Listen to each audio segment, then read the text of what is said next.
Mes amis Gémeaux, bonjour et bienvenue sur la chaîne Tarot à merveille. Pour votre tirage général, ceux qui me découvrent, soyez les bienvenus. J'espère que vous allez bien. Allez, c'est parti. Écoutez-moi bien. Ce que je m'apprête à partager avec vous, je ne l'ai jamais formulé de cette manière. En 47 ans de pratique, de recherche, d'écoute, j'ai vu beaucoup de choses, des messages forts, des énergies puissantes, des moments de grâce où la clarté traverse le voile comme un rayon de soleil perce un ciel d'orage. Mais ce qui se présente aujourd'hui est d'une précision que je n'avais encore jamais rencontrée. Et cette précision n'est pas pour tout le monde. Elle est pour vous, spécifiquement pour vous. Pour la personne qui regarde cet écran en ce moment et qui sent là dans sa poitrine que quelque chose vibre, ne quittez pas cette vidéo. Ce qui suit va assembler des pièces de votre vie que vous pensiez n'avoir aucun lien entre elles. Il y a dans votre existence des fils séparés, éparpillés, des événements, des rencontres, des choix, des souffrances, des joies qui semblent appartenir à des histoires différentes, comme si votre vie n'était pas une seule histoire mais plusieurs, empilées les unes sur les autres sans connexion apparente. Le premier fil, c'est quelque chose que vous avez vécu très jeune, un moment fondateur que vous minimisez peu, être aujourd'hui parce qu'il semble petit vu de l'extérieur, mais qui a laissé en vous une empreinte profonde. Le deuxième fil, c'est une relation qui a marqué votre vie adulte, pas nécessairement une relation amoureuse, peut être un mentor, un ami, un membre de votre famille, quelqu'un qui vous a appris quelque chose d'essentiel, souvent sans le vouloir, parfois en vous blessant. Le troisième fil, c'est ce que vous vivez en ce moment, ce que vous traversez depuis quelques semaines, ce sentiment diffus que quelque chose se prépare, que les pièces bougent sur l'échiquier, que le vent tourne. Ces trois fils, vous les avez toujours vus séparément. Aujourd'hui, pour la première fois, vous allez voir comment ils se rejoignent. Et ce point de convergence va éclairer votre chemin d'une manière qui rend tout le reste soudainement lisible. Commençons par le premier fil. Ce moment de votre enfance. Je ne connais pas les détails de votre histoire, mais je sais ceci. Il y a eu un moment dans vos premières années où vous avez compris quelque chose que vous n'auriez pas dû comprendre si tôt. Une vérité sur le monde, sur les adultes, sur la nature de la vie, que les autres enfants autour de vous ne voyaient pas. Peut-être que vous avez perçu une injustice que les adultes faisaient semblant de ne pas voir. Peut-être que vous avez ressenti la douleur de quelqu'un qui souriait. Peut-être que vous avez eu une intuition si forte, si précise, que personne ne vous a cru quand vous avez essayé de l'exprimer. Et à ce moment-là, une décision silencieuse s'est prise en vous. Pas une décision consciente, une décision de survie. Vous avez décidé de fermer une porte. La porte de cette perception trop aiguë, trop fine, trop dérangeante pour un monde qui ne voulait pas l'entendre. Cette porte fermée, vous l'avez presque oubliée. Elle fait partie des murs de votre psyché depuis si longtemps que vous ne la distinguez plus. Mais elle est là, et derrière elle, intacte, attend la capacité que vous avez scellée ce jour-là. Votre capacité à voir ce que les autres ne voient pas, à sentir ce qui se cache sous les surfaces, à entendre les mots derrière les mots. Cette capacité n'a pas disparu, elle a hiberné. Et les tremblements que vous sentez depuis quelque temps, ce sont les premiers signes de son réveil. Passons au deuxième fil. Cette relation marquante. Il y a une personne qui a traversé votre vie et qui a laissé une trace disproportionnée par rapport au temps passé ensemble. Peut-être que cette personne est encore dans votre vie. Peut-être qu'elle en est sortie. Mais son empreinte reste. Et cette empreinte a une forme particulière. Cette personne vous a montré, peut-être involontairement, ce que vous ne vouliez pas voir en vous-même, pas vos défauts, vos forces. Elle vous a reflété une version de vous que vous n'étiez pas prêt à accepter, trop lumineuse, trop puissante, trop réelle. Et face à ce reflet, vous avez fait l'une des deux choses suivantes.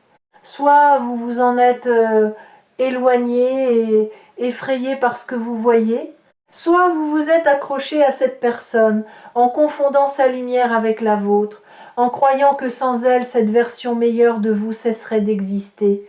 Dans les deux cas, la leçon est la même. Ce que vous voyez dans cette personne existait déjà en vous. Le miroir n'invente pas l'image, il la révèle. Et cette personne, qu'elle soit encore présente ou depuis longtemps partie, a joué un rôle précis dans le plan de votre vie.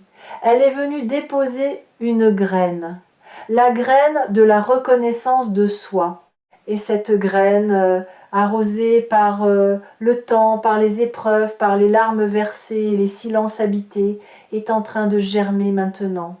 Maintenant, le troisième fil, le présent, ce que vous vivez en ce moment, cette sensation de veille, de préparation, d'anticipation sans objet précis n'est pas de l'anxiété, c'est de la prescience. La conscience avant l'événement. Votre être tout entier sait que quelque chose approche et il se prépare.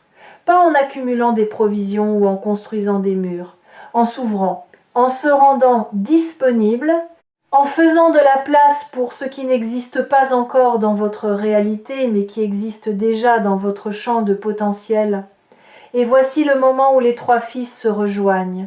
Fermez les yeux une seconde, juste une seconde, et visualisez ces trois fils.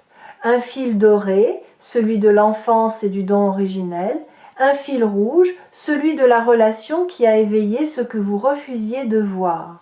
Un fil blanc, celui du présent, de cette ouverture que vous sentez grandir en vous. Voyez-les s'approcher les uns des autres, se toucher, s'entremêler. Et au point exact où ils se croisent, une lumière s'allume. Pas aveuglante, chaude, précise. Comme la flamme d'une bougie dans une pièce sombre qui soudain révèle que la pièce était remplie de trésors depuis le début. Vous n'étiez pas dans une pièce vide. Vous étiez dans une pièce riche, mais sans lumière pour le voir. La lumière vient d'arriver, et elle ne s'éteindra plus. La capacité que vous avez fermée dans l'enfance, la leçon que cette personne marquante vous a apportée, et l'ouverture que vous vivez en ce moment. Ces trois éléments ne sont pas trois histoires séparées, ce sont trois actes d'une seule et même pièce. Le premier acte a installé le don, le deuxième acte l'a éveillé par friction, le troisième acte, celui que vous vivez maintenant, le libère. Et quand un don se libère après avoir été contenu pendant des décennies, l'énergie qui se dégage est immense. C'est un barrage qui s'ouvre. C'est une rivière retenue qui retrouve enfin son lit naturel. Et cette énergie va se manifester dans votre vie d'une manière que vous ne pouvez pas encore imaginer, mais que vous sentirez dans chaque cellule de votre corps. Le message précis dont je parle, celui que je n'ai jamais vu avec autant de clarté, c'est celui-ci. Vous n'êtes pas en train de commencer quelque chose de nouveau. Vous êtes en train de terminer quelque chose de très ancien. Un cycle qui a commencé bien avant que vous en ayez conscience. Un cycle de fermeture et de réouverture, de perte et de retrouvailles, d'exil et de retour. Et la fin de ce cycle, c'est maintenant. Pas dans un futur abstrait, maintenant. Il y a un mot pour ce que vous vivez, mais ce mot est souvent mal compris. Ce mot, c'est alignement. On entend ce terme partout dans les livres, dans les vidéos, dans les conversations sur le bien-être, mais l'alignement véritable n'a rien à voir avec l'image paisible qu'on en donne habituellement. L'alignement véritable est un acte de courage radical. C'est le moment où vous cessez de vivre selon les attentes des autres et commencez à vivre selon votre propre boussole intérieure, et ce moment est rarement confortable. Il est souvent accompagné de doutes, de solitude et de cette sensation vertigineuse de n'avoir plus de sol sous les pieds. Mais voici ce que le vertige ne vous dit pas. Vous n'êtes pas en train de tomber, vous êtes en train de voler. Pour la première fois, et ceux qui n'ont jamais volé confondent toujours l'envol avec la chute. Je veux m'arrêter un instant sur cette confusion, parce qu'elle est au cœur de ce que beaucoup d'entre vous traversent. Vous sentez que quelque chose se détache, que des certitudes qui vous portaient depuis longtemps perdent leur solidité, que des repères familiers deviennent flous. Et votre mental interprète ce détachement comme un effondrement, comme si vous perdiez pied, comme si tout ce que vous aviez construit se défaisait. Mais ce qui se défait, ce ne sont pas vos acquis, ce sont vos limitations, ce ne sont pas vos forces qui vacillent, ce sont vos chaînes qui se desserrent. Et quand des chaînes se desserrent, il y a toujours un moment de déséquilibre. Ce moment où le poids que vous portiez disparaît soudainement et où votre corps, habitué à compenser, titube. Ce n'est pas de la faiblesse, c'est le premier instant de liberté. Et la liberté, au début, ressemble étrangement au vide. Vous avez peu, être aussi remarqué que vos priorités se réorganisent d'elles-mêmes. Des choses qui vous semblaient essentielles il y a quelques mois vous paraissent aujourd'hui secondaires. Des préoccupations qui occupaient tout votre espace mental se sont réduites, comme des meubles trop encombrants qu'on aurait poussés contre les murs pour libérer le centre de la pièce. Et dans cet espace central libéré, quelque chose de neuf émerge. Pas encore totalement formé, pas encore nommable, mais présent, vivant, palpable. Comme une musique qu'on entend à travers un mur et dont on ne distingue pas encore la mélodie, mais dont on perçoit le rythme. Ce rythme, c'est le vôtre, votre rythme propre.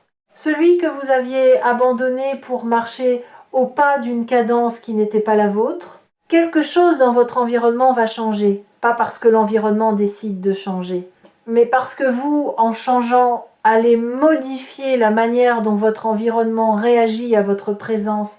Les conversations vont prendre une profondeur nouvelle. Les regards vont durer une fraction de seconde de plus. Les portes que vous poussiez en vain vont commencer à céder, non pas parce qu'elles étaient verrouillées, mais parce que vous ne les poussiez pas avec la bonne énergie. L'énergie de celui qui force est différente de l'énergie de celui qui sait, et vous commencez à savoir. Ce savoir n'est pas intellectuel. Vous ne pourriez pas le mettre dans un livre ou l'enseigner dans une salle de classe. C'est un savoir corporel, cellulaire, le genre de savoir qui vous fait prendre une décision en 3 secondes là où vous auriez hésité pendant des mois, qui vous fait dire une phrase exacte au moment exact sans l'avoir préparée, sans même comprendre pourquoi ces mots-là sont sortis de votre bouche, qui vous fait sentir avec une certitude absolue que telle direction est la bonne. Même quand toute la logique du monde vous dit le contraire, ce savoir c'est votre don, celui que vous avez fermé enfant, celui que cette personne a effleuré sans le savoir, celui qui se déploie maintenant avec une clarté sans précédent. Si vous êtes tombé sur cette vidéo de tarot à merveille, demandez-vous pourquoi, parmi les millions de vidéos disponibles, et c'est celle-ci que vous regardez. Demandez-vous pourquoi ces mots précis, dans cet ordre précis, résonnent en vous comme s'ils avaient été écrits pour vous. La réponse est simple et vertigineuse à la fois parce qu'ils l'ont été. Pas par ma volonté, par ce mouvement mystérieux qui fait que les bons messages trouvent les bonnes oreilles au bon moment. Vous étiez censé être ici, en ce moment, avec ces mots dans votre esprit et cette sensation dans votre cœur. Maintenant, parlons de ce qui change. Parce que le titre de cette vidéo dit que cela change absolument tout. Et je pèse mes mots. Ce qui change n'est pas une circonstance extérieure, c'est la grille de lecture. C'est le prisme à travers lequel vous regardez votre vie. Imaginez que pendant des années, vous ayez regardé le monde à travers un verre teinté de gris. Pas noir, pas opaque, gris. Suffisamment transparent pour fonctionner, pour avancer, pour vivre, mais gris. Drainant les couleurs de chaque expérience, atténuant les joies, amplifiant les peines. Et ce matin ou cette nuit ou dans quelques heures, ce verre va tomber, pas parce que quelqu'un vous l'enlève, parce que vous en avez plus besoin, parce que vos yeux intérieurs sont enfin assez forts pour supporter la lumière directe, et cette force, vous ne l'avez pas acquise en un jour.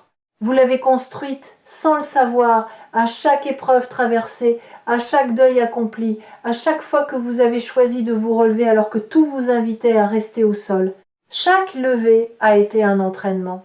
Et maintenant, vos yeux sont prêts. Et quand ce verre tombera, vous verrez votre vie telle qu'elle a toujours été, pas telle que la peur vous la montrait, pas telle que la blessure la colorait, telle qu'elle est, avec toute sa beauté brute, avec ses imperfections qui ne sont pas des défauts, mais des signatures, avec ses manques qui ne sont pas des vides, mais des espaces de croissance, avec ces mystères qui ne sont pas des menaces, mais des invitations, et vous verrez les gens différemment aussi. Les masques que les autres portent vous apparaîtront avec une netteté nouvelle, non pas pour juger, pour comprendre, pour saisir que chaque personne autour de vous mène sa propre bataille silencieuse, porte sa propre porte fermée, attend sa propre convergence. Et cette compréhension, loin de vous isoler, va vous rapprocher des autres d'une manière plus profonde que jamais, parce que la vraie connexion ne naît pas de la perfection partagée. Elle naît de la vulnérabilité reconnue. Il y a un aspect de tout cela que je dois aborder avec délicatesse. Le message précis que j'ai perçu concerne aussi quelque chose que vous n'avez dit à personne. Un désir que vous portez en silence. Pas un désir matériel, un désir d'être, un désir de vivre d'une certaine manière, de vous réveiller le matin avec un certain sentiment, d'être regardé d'une certaine façon, d'occuper un certain espace dans le monde.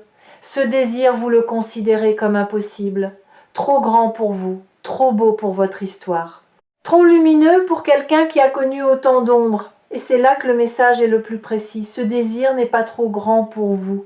Vous êtes trop petit pour lui, pas en essence, en permission. Vous ne vous êtes pas encore donné la permission d'être aussi grand que votre désir le demande. Vous vivez dans un espace réduit, un espace que vous avez dessiné vous-même en fonction de ce que vous pensiez mériter, et ce dessin est devenu votre prison dorée, confortable, familière, mais étroite, terriblement étroite pour l'être que vous êtes en train de devenir. Le message d'aujourd'hui vous dit « redessinez les murs, poussez-les, abattez-les s'il le faut ». L'espace que vous occupez dans le monde doit correspondre à l'espace que vous occupez dans votre propre cœur. Et votre cœur, lui, n'a pas de mur. Savez-vous ce qui se produit quand un être humain cesse enfin de se contenir, quand il arrête de rétrécir pour entrer dans les cases que le monde lui propose? Il devient magnétique, pas dans le sens superficiel du charisme de scène ou de l'assurance fabriquée, magnétique dans le sens originel du terme. Il attire à lui ce qui lui correspond et repousse naturellement ce qui ne lui correspond pas, sans effort, sans stratégie, par simple résonance.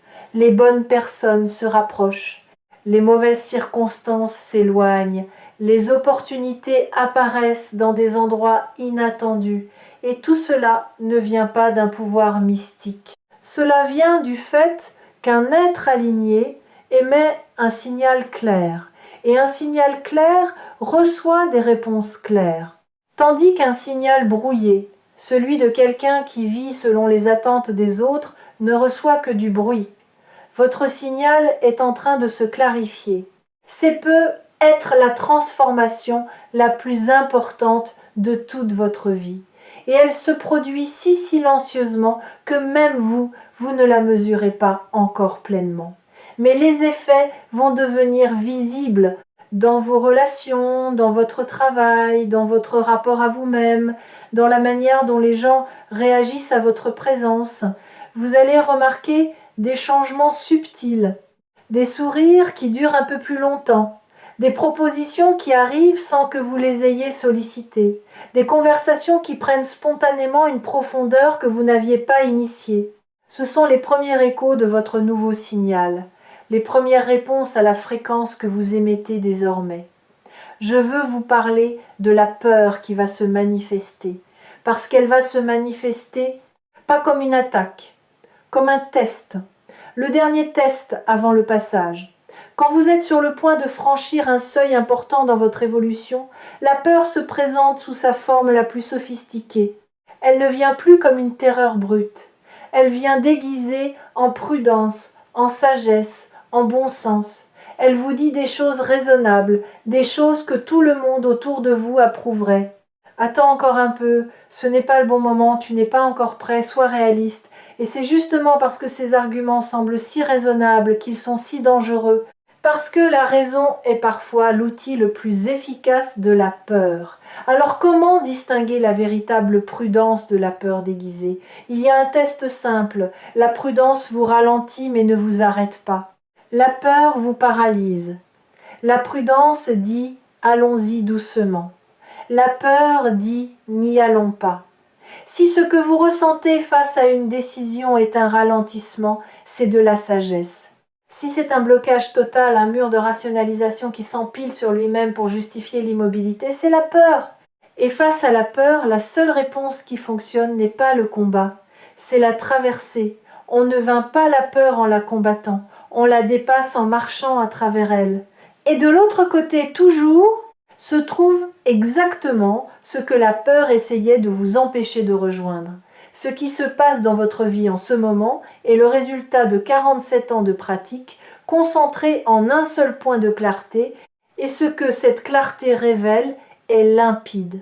Les fidèles de tarot à merveille savent reconnaître les moments où un message les traverse plutôt que de simplement les effleurer. Et ce message-ci traverse, il va profond, il touche des couches que vous protégiez depuis longtemps. Laissez-le faire son travail. Il y a quelque chose que je veux que vous fassiez après cette vidéo. Pas un rituel compliqué. Pas une méditation de 2 heures. Quelque chose de simple mais de profondément significatif. Trouvez un moment de silence. 5 minutes. Peut être ce soir. Peut être demain matin avant que le monde ne se réveille. Et dans ce silence, posez-vous une seule question. Pas à votre mental, à votre cœur. La question est celle-ci. Si je n'avais peur de rien, qu'est-ce que je ferais dès demain? Ne cherchez pas la réponse. Laissez-la venir. Elle viendra peu, être sous forme de mots, d'images, de sensations. Peu, être pas pendant le silence lui-même, mais après, sous la douche, en conduisant, en pleine conversation avec quelqu'un. Elle surgira au moment où vous ne l'attendrez plus, et quand elle surgira, vous la reconnaîtrez immédiatement. Pas parce qu'elle sera spectaculaire, mais parce qu'elle sera vraie, d'une vérité qui ne nécessite aucune justification, qui se suffit à elle-même, qui tient debout sans argumentation. Cette réponse est le prochain pas le grand plan, pas la stratégie sur 10 ans. Le prochain pas, un seul. Et ce seul pas, posé avec conscience et courage, contient en lui tous les pas qui suivront. Comme un gland contient un chêne entier. Comme un premier mot contient un livre entier. Le potentiel total de votre transformation est concentré dans ce geste unique que vous ferez quand la réponse vous aura trouvé. Les 3 fils de votre vie, celui de l'enfance, celui de la relation marquante, celui du présent, sont maintenant tressés. Ils forment une corde solide, une corde qui ne vous tire pas vers le haut par la force, une corde qui vous soutient pendant que vous grimpez, à votre rythme, avec vos mains, avec votre souffle, avec la dignité de celui qui sait que l'ascension lui appartient. Personne ne peut faire ce chemin à votre place, mais personne ne peut non plus vous empêcher de le faire, pas même vous. Parce que le mouvement est lancé, le barrage est ouvert, la rivière coule, et une rivière ne remonte pas à sa source. Alors cessez de douter de ce que vous ressentez. Cessez de chercher des confirmations extérieures pour ce que votre intérieur hurle déjà. Cessez de demander la permission à ceux qui n'ont pas accès à votre carte. Votre carte est unique, votre chemin est unique. Et le message d'aujourd'hui, le plus précis que j'ai jamais perçu, vous confirme que vous êtes exactement là où vous devez être pour que la suite se déploie. Tout change, pas autour de vous, en vous. Et quand ça change en vous, tout le reste suit, inévitablement, irrévocablement, magnifiquement. Merci d'avoir été là jusqu'au bout. Si vous sentez que ce message porte une vérité qui vous concerne, partagez-le, pas pour moi, pour la personne qui, comme vous il y a quelques minutes, est sur le point de cliquer sur cette vidéo sans savoir encore que sa vie est en train de changer. Et n'oubliez pas que Tarot à merveille sera toujours là quand vous aurez besoin d'un rappel. Quand les fils de votre vie sembleront à nouveau séparés, quand le doute brouillera la clarté, revenez, écoutez, Et rappelez-vous que la convergence a déjà eu lieu, qu'elle est irréversible et que le meilleur de votre histoire est encore devant vous.